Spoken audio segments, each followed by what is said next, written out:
know that your next breakthrough might not be what you receive, but in what you give? That's right. In God's kingdom, the path of abundance, peace, and joy starts with one thing: a generous heart. I was talking to my brother recently, who is a coach. He's a soccer coach here in the US, and for a top Division One men's soccer program, which he recently left. But during his time there, one day he received an email or a letter, and it was somebody that was asking for a jersey of his team. And because this individual was an alumni, and they've been requesting for a jersey of the men's soccer program for years, and people keep ignoring this individual. Year after year, this person keeps reaching out, asking if somebody can send a jersey just to show his support for the school and of his love for the game. Nonetheless, my brother, being a generous, kind individual, decided, sure.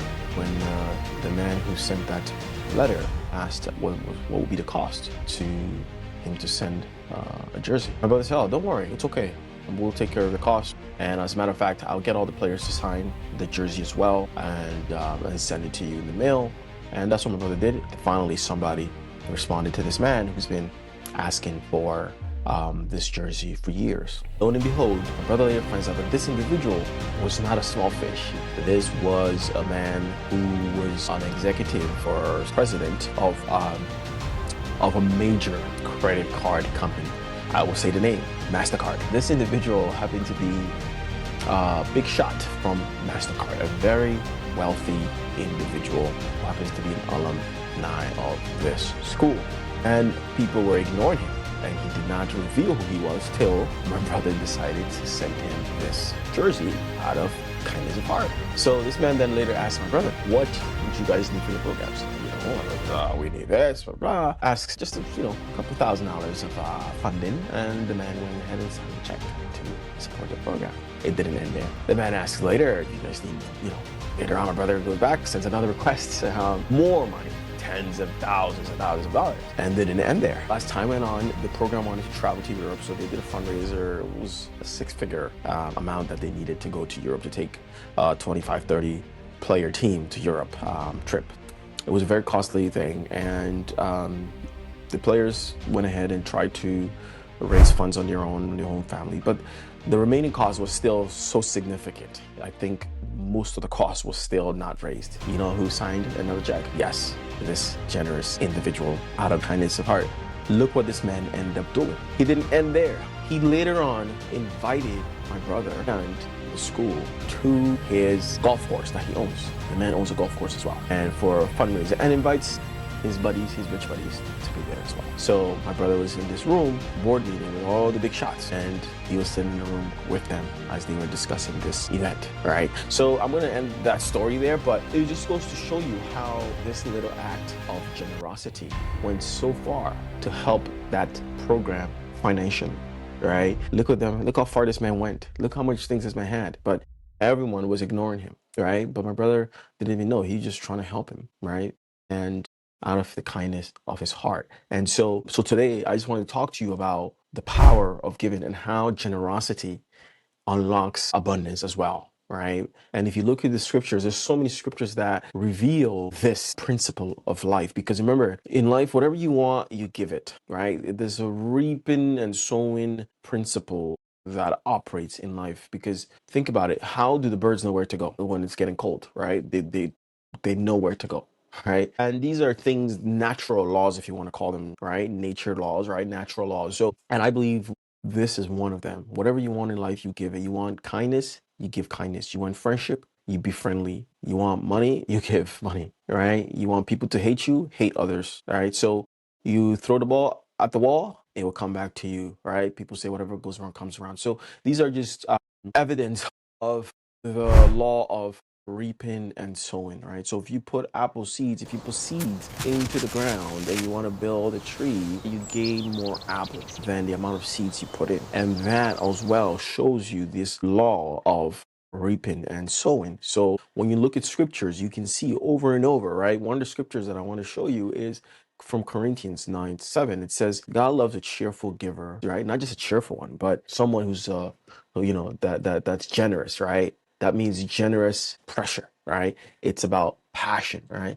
Being passionate about giving, right? So God loves a cheerful giver, right? Think of a man or a woman who gave two small coins, right? Jesus said, right? I mean, think of that woman who gave the two small coins. Jesus said she gave more than the rich. Why? Because it came from the heart, right? So it's very important that you give with good intention, good heart as well, right? When you are exercising these biblical principles.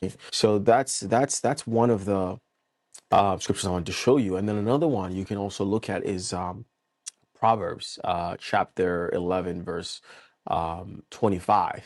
If you look at Proverbs, it also talks about that a generous person will prosper. They that refresh shall be refreshed. All right. Generosity is not a subtraction, it's a multiplication in disguise. I remember going to a leadership conference of churches and so on. And I remember in the discussion, they were showing that churches that gave some of their donations that they received to help other organizations such as missionaries and so on were actually more profitable than churches that did not, right? So again, it shows some data as to what I'm talking about. Okay, so if you've ever wondered why some people seem to be blessed beyond measure, all right, stick around and I'm going to show you more and more as to why generosity unlocks prosperity, if you want to call it, or abundance. So people, you see a lot of generous people, usually they would do well in life, and seems to be like a lot of rich people are stingy.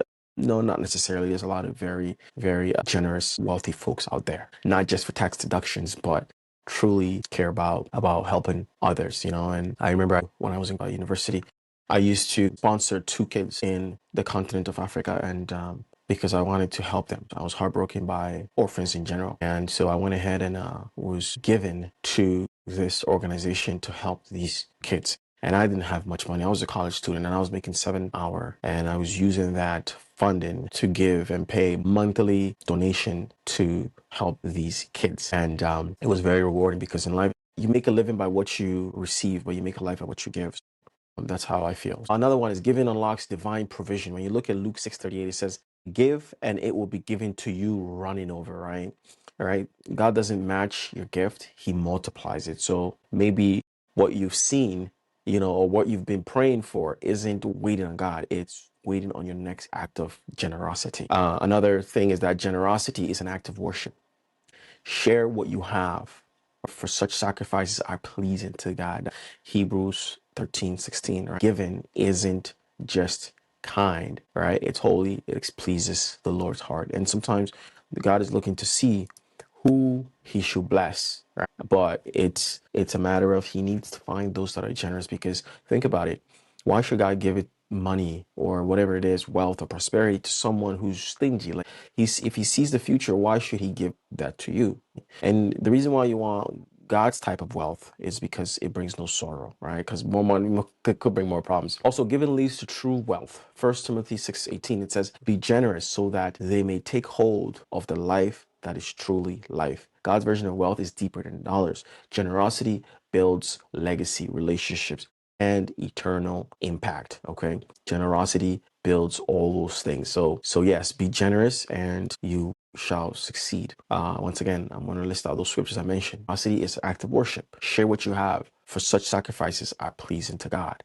Giving isn't just kind, right? It totally pleases the heart of God. All right. The early church shared everything, and there was no one in need. Acts chapter 4, verse 32. Right.